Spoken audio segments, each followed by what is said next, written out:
Hello students, তোমরা প্রত্যেকে কেমন আছো? আশা করছি তোমরা প্রত্যেকেই খুব ভালো আছো। তো চলো শুরু করি। আজকের বিষয় হলো তৃতীয় শ্রেণীর যে গণিত বিষয়টি রয়েছে, সেই গণিত বিষয়ের 10 নম্বর পেজের অঙ্ক করব। তো তোমরা প্রত্যেকে ভালো করে দেখে নাও। এখানে যেটা বলেছে, ফাঁকা ঘরে ঠিক মতো সংখ্যা লিখি, দুটো করে সমস্যা তৈরি করি। ওকে, দেখো এখানে প্রথমে দেখো দেওয়া আছে 12 ভাজিতক 2, তাহলে 2 6 12, সেই জন্য এখানটায় 6 হলো। দেখো 5 + 1, তাহলে 5 আর 1 আমরা যদি যোগ করি তাহলে 6 হয়।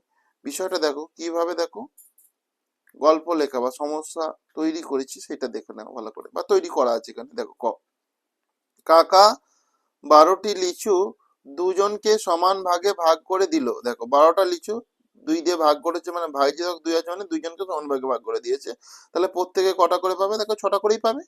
এখানে দেখো মা তোমাকে 5টা কুল দিলেন, মা দিয়েছে 5টা। দাদা আরো একটি কুল দিল, তাহলে দাদা দিয়েছে একটা। তাহলে তোমার কাছে মোট কটা কুল হলো? দেখো 6টা। তাহলে দেখো সেই এই 6কেই চলে এসছে। সেই জন্য দেখো পরে দেখো যেটা করা আছে এটা ভালো করে দেখে নাও, এটা করছি। ওকে, দেখে নাও। তাহলে দেখো এখানে দেখো ফাঁকা ঘর আছে, যুক্ত দিয়ে 3 রয়েছে, সমান 8 রয়েছে। তাহলে দেখো আমরা একমাত্র 5-এর সঙ্গেই 3 যোগ করলে তবে 8 পাই। তাহলে এইটা আমি প্রথমে দেখো এই সমস্যাটা আমি তৈরি করে নেব। আমি লিখতেই পারি, দেখো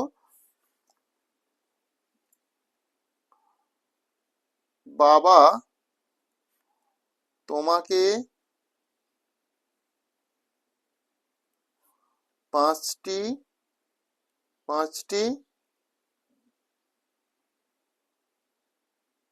মিষ্টি দিলেন দিলেন এবং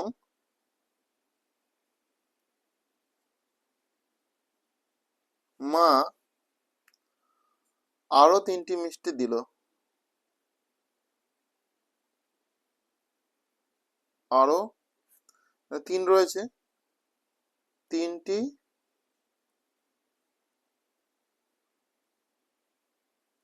মিষ্টি দিল। তোমার কাছে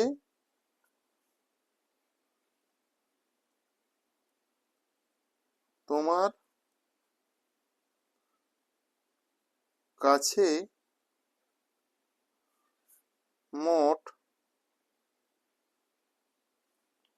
কটা মিষ্টি হলো?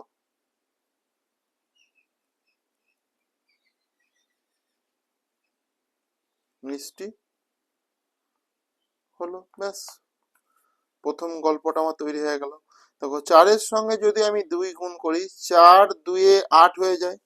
তাহলে আমি তো এটা লিখতেই পারি যে একটি কলমের দাম 2 টাকা হলে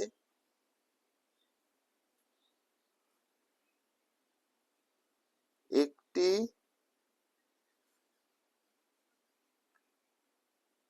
কলমের দাম 2 টাকা হলে 4টি কলমের দাম কত? ওকে, 4টি কলমের দাম কত? তাহলে দেখো দুটো আমার সমস্যা তৈরি করা হলো। এই ধরনের অঙ্কটার ক্ষেত্রে দেখো ভালো করে দেখে নাও তোমরা প্রত্যেকে, দেখো প্রত্যেকে। তাহলে এখানে দেখো -3 = 10 রয়েছে। তাহলে এখানে যদি আমি 13 দিই, 13 থেকে 3 বাদ দিলে তবেই 10 হয়। এখানে দেখো তাহলে এটা আমি লিখে দেবো, ভালো করে দেখো। আমি লিখতেই পারি, দেখো তোমার কাছে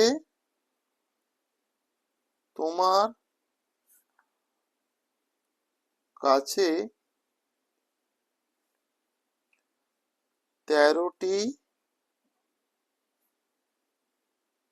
পেন ছিল। তোমার কাছে 13টি পেন ছিল,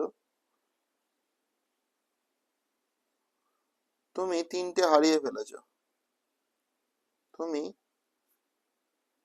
তিনটি হারিয়ে ফেলেছো, হারিয়ে ফেলেছো, তাহলে তোমার কাছে তাহলে তোমার কাছে তোমার কাছে এখন কটি পেন রয়েছে? এখন কটি পেন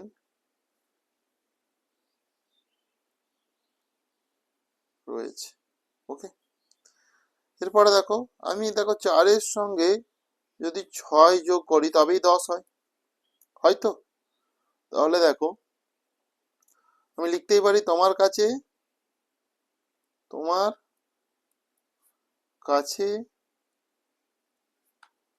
4টি কলা ছিল, কিন্তু বাজার থেকে আরো 6টি কিনলে। কিন্তু তুমি আরো 6টি কিনলে, আরো 6টি কলা কিনলে, কলা কিনলে।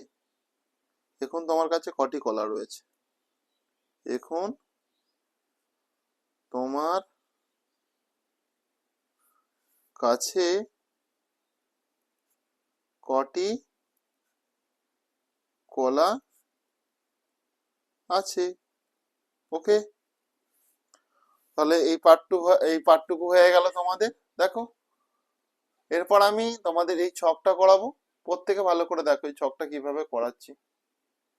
দেখো, এখানে মাঝে এই যে 3 রয়েছে না, এই 3টা রয়েছে, তাহলে আমাকে সব ভাগ দেওয়া আছে। তাহলে আমি এখানে দেখো, 30কে যদি 10 দিয়ে ভাগ করি, তাহলে 10 3 30 হয়ে যায়, মানে এখানে 30 রয়েছে, তাকে আমি 10 দিয়ে ভাগ করব, 10 3 30। তাহলে দেখো এখানে এই 3 পেয়ে যাচ্ছ। এখানে দেখো তোমার, আমি এটা আমি যদি এখানটা দেখো 27 লিখি, 27 লিখে 27কে যদি আমি 9 দিয়ে ভাগ করি, দেখো 27কে আমি 9 দিয়ে ভাগ করছি, 9 3 27, তাহলে এই 3টা যে দেখো এখানে মিলে যাচ্ছে। ওকে, এরপরে দেখো 12 ভাজিতক 4, এটা তো করা যাচ্ছে। 12কে আমি যদি 4 দিয়ে ভাগ করি, 4 3 12, দেখতে পেয়েছো এই 3 এখানে পেয়ে যাচ্ছ। এরপর দেখো এখানে যদি আমি 24 লিখি, এখানে আমি দেখো একটু পাতা, এই জাস্ট একটু বইটা ঘুরিয়ে নিচ্ছি নিজের সুবিধার জন্য। এখানে দেখো আমি 24 লিখলাম, 24কে আমি 8 দিয়ে ভাগ করলাম, তাহলে 8 3 24 হয়, এই যে 24কে যদি আমি 8 দিয়ে ভাগ করি, 8 3 24, ব্যাস এই 3 পেয়ে গেলাম, এখানেও 3 হয়ে গেল। ক্লিয়ার? তো তাহলে আজকের ক্লাসটা আমি এখানেই শেষ করলাম, প্রত্যেকে ভালো থেকো, আসছি তাহলে নেক্সট ক্লাস আবার দেখাবে।